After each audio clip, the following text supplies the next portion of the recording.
everybody, and welcome back to the Upper Room.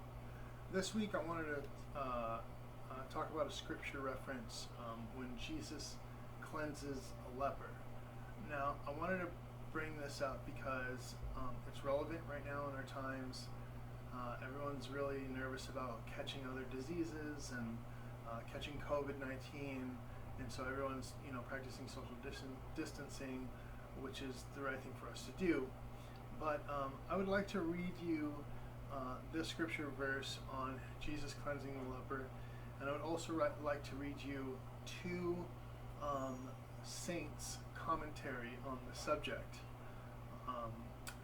As far as because Jesus touched him even though he was infected. When Jesus had come down from the mountain, great crowds followed him. And there was a leper who came to him and knelt before him, saying, "Lord, if you choose, you can make me clean." He stretched out his hand and touched him, saying, "I do choose, be made clean." Immediately his leprosy was cleansed. Then Jesus said to him, "See that you say nothing to anyone, but go show yourself to the priest and offer the gift that Moses commanded as a testimony to them." Now listen to the commentary on by St. John Chrysostom.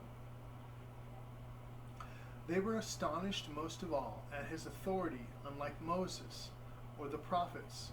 He did not speak always with reference to another.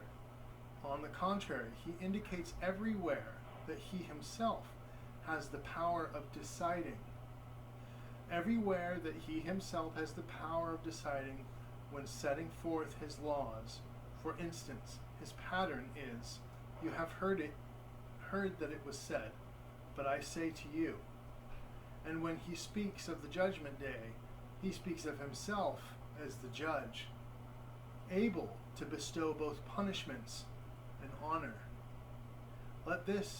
Lest this should be thought boastful or arrogant, he does his works at the same time, showing his authority to heal, so that the people might not be perplexed in seeing him teach in this way. So St. John Chrysostom is emphasizing Jesus doing these miracles, having this authority to cleanse people of these diseases that are incurable, because he himself is the judge, right? So let's listen now to St. Thomas Aquinas. When curing, Christ does three things. He stretches out his hand when he gives help. Sometimes he stretches out his hand but does not touch, and sometimes he touches, and this is when he produces a change. But why does he touch? Since this was forbidden in the law, he did it to show that he is above the law. One who touches seems to break the law, but in fact he did not break it, because it was forbidden on account of contagion. Therefore, because he could not be infected, he could touch. Furthermore, he touched in order to show his humanity, because it is not enough for a sinner to be subjected to God with regard to his divinity, but also with respect to his humanity. Again, he touched in order to manifest the doctrine concerning the power in the sacraments, because both touch and words are required for when the word is joined to the element, the sacrament comes to be.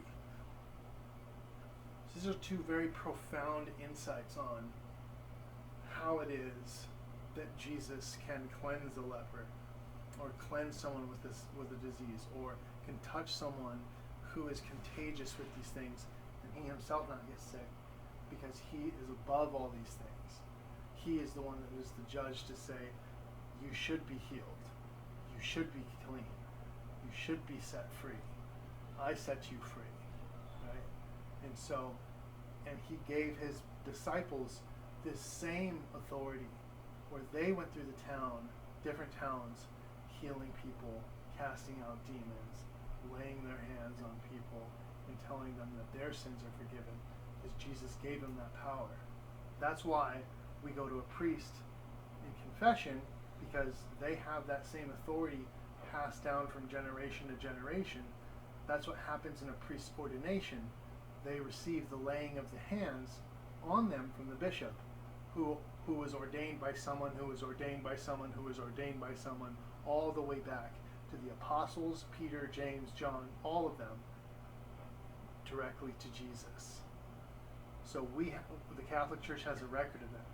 And so this is exactly, I wanted to bring this up because this is basically stating that Jesus is all powerful over even illnesses.